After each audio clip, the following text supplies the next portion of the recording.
ქართული ოცნება შესაძლოა ჰააგის ტრიბუნალზე გასამართლდეს.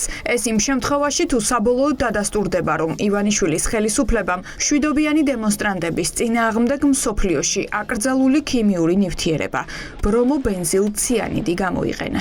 ფაქტობრივად დადასტურებულია ამ ნივთიერების გამოყენება და ალბათ ამ გამოძებას მოყვება სხვა დამატებითი შედეგები, რომელიც შესაძლებელია იყოს ამ საკითხთან დაკავშირებით საერთაშორისო გამოძიების ჩატარება, შესაძლებელია საქართველოს არ yra ხელშემკვრელი ქვეყანა ქიმიური იარაღის გამოყენების აკრძალვის შესახებ საერთაშორისო ხელშეკრულების, სწორედ ამ ფორმატშიც იქნეს ეს საკითხი დაყენებული. გასული საუკუნის 90-იანი წლებიდან საქართველოს ქიმიური იარაღის აკრძალვის ორგანიზაციის წევრია და წესით კონვენციით ნაკისრ ვალდებულებებს უნდა ასრულებდეს. BBC-ს მიერ გავრცელებული ინფორმაციის შემდეგ ანალიტიკოსები ფიქრობენ, რომ შესაძლოა ორგანიზაციამ ჩვენს ქვეყანაში სპეციალური შემსწავლელი ჯგუფი გამოგზავნოს და მოწმეები ადგილზე გამოგითხონ.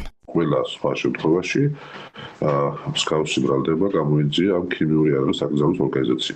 ახალ საერთაშორისო კონვენციის დარღვევაზე ლაპარაკი, ეს არ არის მხოლოდ შიდა გამოძიების საკითხი, აუცილებელია საერთაშორისო გამოძიება. დადასტურდა, რომ ხელისუფლებამ ქიმიური იარაღი გამოიყენოს საკუთარი ხალხის წინააღმდეგ და ეს დაადასტურა საერთაშორისო გამოძიება, მაშინ შემდეგ ნაბიჯი უნდა იყოს საერთაშორისო ტრიბუნალში. რაფასის გადახდა მოუწევს ქართულ ოცნებას ქართველი ხალხის წინააღმდეგ ჩადენილი დანაშაულის გამო. იურისტები ამბობენ, რომ ბრიტანული მაუწყებლის ვრცელი გამოძიება ივანიშვილის პარტიის წინააღმდეგ ერთ-ერთი მთავარი მტკიცებულება იქნება ადამიანის უფლებათა ევროპულ სასამართლოში, სადაც ნაწამები მოქალაქეების საჩივრების შევა. ეს უტოლდება წამებას და არასათანადო მოპყრობას, იმიტომ რომ საშინელი ტანჯვა გამოიერეს ადამიანებმა, როდესაც მათ ასე ვთქვათ, დაექვემდებარნენ ამის ზეგავლენას. შესაბამისად უნდა მოხდეს აი ამის კვალიფიცირება და ამის გამოძიება უნდა მოხდეს წამების დარახვმანური მოპყრობის გამოძიების ფარგლებში. აუცილებლად წარუდგენთ სტრასბურგის სასამართლოს, სადაც ქართულ სამოქალაქო საზოგადოების ორგანიზაციებს არაერთი საქმე მიაქვს წამება გამოვლილი, ძალადობა გამოვლილი ადამიანების უფლებების დასაცავად, მხოლოდ ჩვენ ორგანიზაციას 50-ზე მეტი საქმე მიაქვს, კოლექტიური ან ინდივიდუალური და ბუნებრივია, რომ ჩვენ ამ არგუმენტებს გამოვიყენებთ სწორედ მესამე მუხლის ქვეშ წამებისა და არაადამიანური მოპყრობის აკრძალვის მუხლის ქვეშ დავებისთვის. ივანიშვილის შინაგან საქმეთა სამინისტრო უკვე 1 წელია მალავს.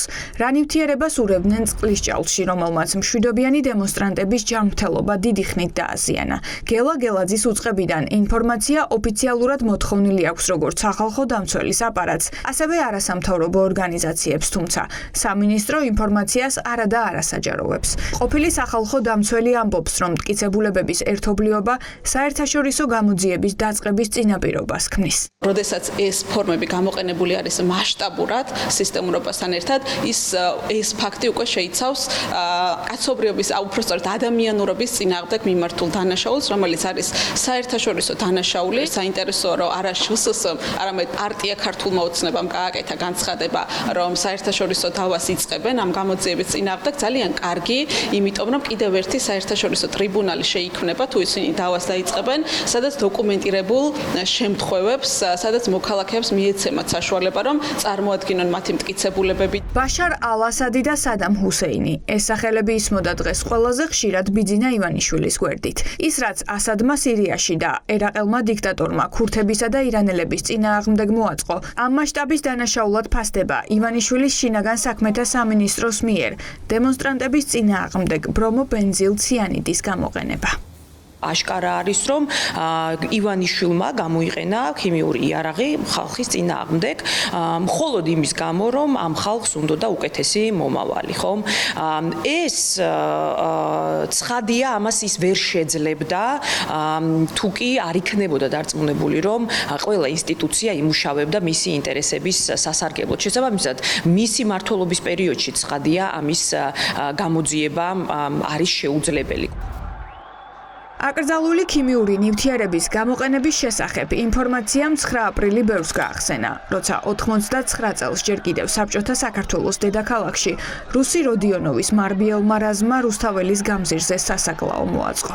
ის იყო ასე ვთქვათ საბჭოთა ხელისუფლება, ისინი იყვნენ არ იყვნენ ქართველები, ასე ვთქვათ და რაღაცნაირად მოლოდინიც ვთქვათ საბჭოეთში ბრუტალურობის და იმ სისასტიკის მეტი იყო, ხო? და დღეს, როდესაც შენი სახელმწიფო, შენი ქვეყნის ხელისუფლება ასე გექცევა საკუთარ მოქალაქეს, რომ ქიმიური იარაღს იყენებს შენს წინააღმდეგ, რას ვითხოვდით, რომ უკან წაეღო თავისი განცხადება. ბრიტანული სამაუწყებლო კორპორაციის ვრცელ გამოძიებას შინაგან საქმეთა სამინისტრო ჯერაც არ გამოხმაურებია და ბრალდებები საჯაროდ არ უარყვია. ბრალდება კი უმძიმესია. საერთაშორისო ავტორიტეტული მედია ფაქტების შესწავლის შემდეგ ასკვნის, რომ ივანიშვილის რეჟიმმა საკუთარი მოქალაქეების წინააღმდეგ გამოიყენა ქიმიური ნივთიერება, რომელიც მსოფლიოში გასული საუკუნის 30-იან წლებში აიკრძალა.